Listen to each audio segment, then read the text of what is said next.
درنو دوستانو د کنډیشنل فارمټینګ دویمه ویډیو تاسو ته وړاندې کوم. که چېرته تاسو د کنډیشنل فارمټینګ په آیکن باندې خپل د ماوس کرسر ودروئ نو تاسو ته وایي چې کنډیشنل فارمټینګ په واسطه تاسو کولی شئ چې خپل سیل یا قیمتونه یا سیلونه په مختلفو رنګونو سره وښایئ، په مختلفو بارونو سره په نښه کړئ یا په مختلفو آیکنونو سره وښایئ یا خاص شرایط په وضع کولو سره په خاصو حالاتو سره خپل سیلونه وښایئ. موږ کنډیشنل فارمټینګ تر equal to پورې ویلی. اوس راځو text that contains. زه راځم دغه مکمل جدول زه یې دلته سلیکټ کوم او بېرته راځم highlight cell rules او text that contains. فرض مثال زه وایم چې په دغه جدول کې چېرته چې عبدل په نامه کلمه ده هغه ماته په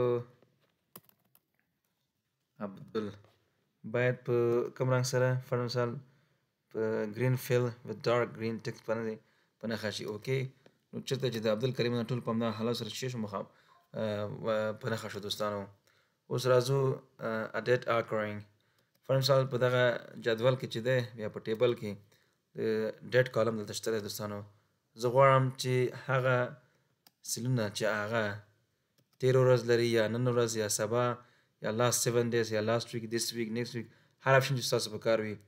اوس نن چې دی 14 تاریخ دی دوستانو او پرون ورځ چې وه هغه 15 تاریخ. نو زه غواړم چې ټوډے نن ورځ ماته په نښه شي.